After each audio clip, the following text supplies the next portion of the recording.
សួស្តីបងប្អូននេះទូរស័ព្ទ Android ហើយវាបងប្អូនប្រើទូរស័ព្ទប្រភេទ Android បងប្អូនខ្ញុំផ្ញើ link ទៅឲ្យហ្នឹងបងប្អូនគាត់ថាចុចចូល link ទៅវាអូតូចូលកន្លែងហ្នឹងហើយយើងចុច install មក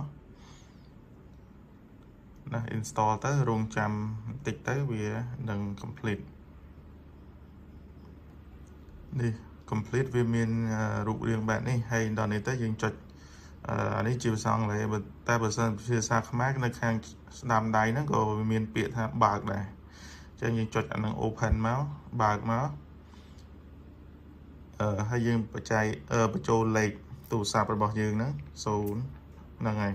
ជាក់ស្ដែងលេខបងប្អូនណាហ្នឹងហើយចុចហើយ request code មកហើយទូរស័ព្ទផ្សេងវាមានភាពខុសៗគ្នាខ្លះ Oppo ខ្លះ Samsung អីចឹងទៅនេះជា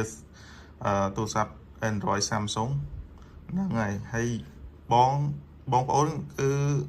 បើកទៅ on ចឹងរហូតមកព្រោះយើងចូលកម្មវិធីផុនយើងហើយ Vanta driver ហ្នឹងហើយចូល on រហូតមកហ្នឹងហើយហើយនេះក៏ allow ដែរអនុញ្ញាតអញ្ចឹងយើងចុចនេះវាប្រាប់ថាសុំការអនុញ្ញាតពីយើងនឹង allow អនុញ្ញាតរហូតមកនេះ continue ហើយអានេះក៏អនុញ្ញាតដែរភាគច្រើននៅខាងស្ដាំដៃដែលសុំការអនុញ្ញាតពីយើង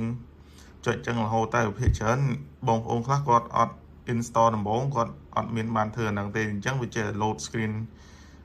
រញ៉េអញ្ចឹងណាយើង allow វាទៅវាអូតូម៉ាទិក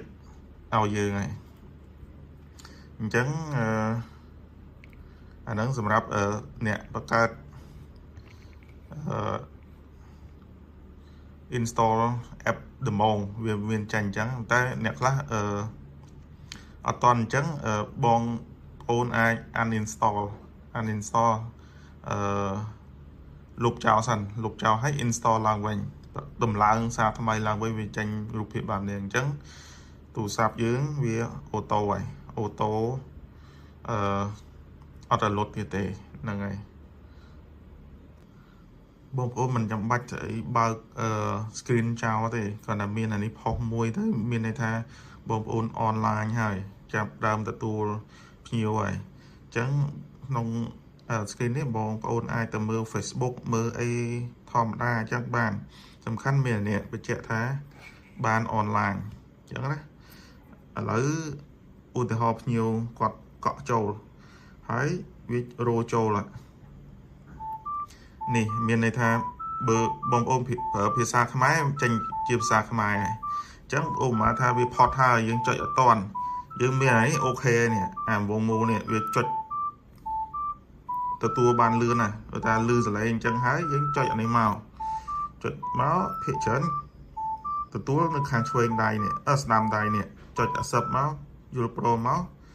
គឺយើងចាប់បានភ្ញៀវហើយអញ្ចឹងបើសិនជាចុចហើយអត់លោតដូចផ្ទាំងនេះមានន័យថាយើងចាប់ភ្ញៀវអត់តាន់ទេគេចាប់មុនបានហើយ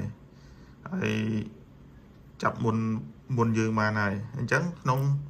នេះមានន័យថាយើងនេះកង់3យើង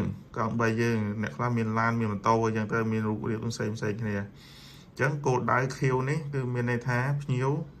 ឲ្យទៅយកអញ្ចឹងចម្ងាយយើងមើលក្នុងផែនទីទៅវាមិនជាឆ្ងាយប៉ុន្មានទេអញ្ចឹងយើងដើម្បី confirm ជាមួយអតិថិជនយើងអាចខលទៅលេខអតិថិជនតែម្ដងកុំឲ្យយើងខកជើង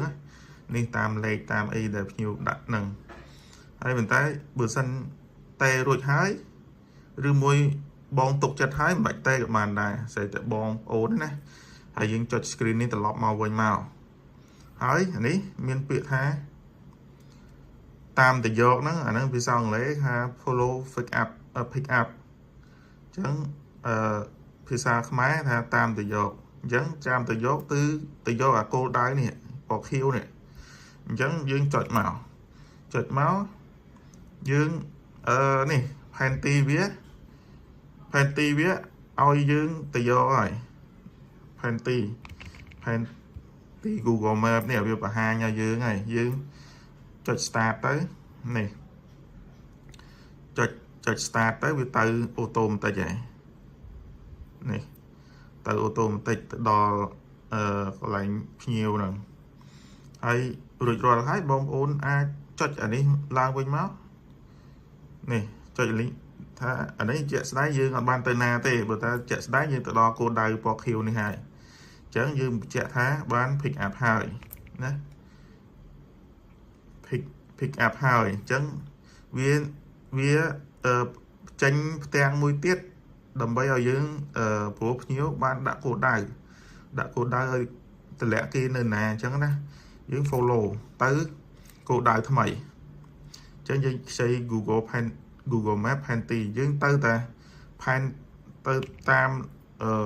គំនូសហ្នឹងទៅនេះ start ទៅpass up កង់3បងប្អូនអូតូម៉ាទិកហ៎រត់ទៅតាមខ្សែពណ៌ខៀវហ្នឹងរហូតទៅវាអានេះដោយសារវាយើងនៅមកកន្លែងវាចេញរូបភាពបែបហ្នឹងហើយនេះគោលដៅភ្ញៀវដែលបានដាក់នេះក្រហមនេះបានដាក់យើងតម្លាក់តែកន្លែងហ្នឹងបងទៅតម្លាក់ភ្ញៀវកន្លែងហ្នឹងទៅព្រោះភ្ញៀវបានដាក់គោលដៅកន្លែងហ្នឹងហើយអញ្ចឹងចប់សពគ្រប់ហើយយើងត្រឡប់ទៅអាសំខាន់ជាងគេអាវងមូលទូតនេះ driver នេះយើងចុចអាហ្នឹងហើយវានេះយើងបានតម្លាក់ដាក់ដល់គោលដៅហើយអញ្ចឹងយើង complete មកវានឹងចេញទឹកលុយ3700 រៀលអញ្ចឹងយើងយកភ្ញៀវប៉ុណ្ណឹងមកជួនកាលភ្ញៀវឲ្យជាសាច់ប្រាក់យើងយកជាសាច់ប្រាក់ទៅតែបើសិនជាគាត់ឲ្យកង់បាញ់ទៅ QR អ្នកដឹកទៅយើងឲ្យ QR ផ្ទាល់ទៅគាត់ហ្មងទៅអញ្ចឹងរួចរាល់អញ្ចឹងយើងចុចដានមកចប់ហើយវាអត់អស់ហើយអញ្ចឹងយើងចាប់ដល់យើង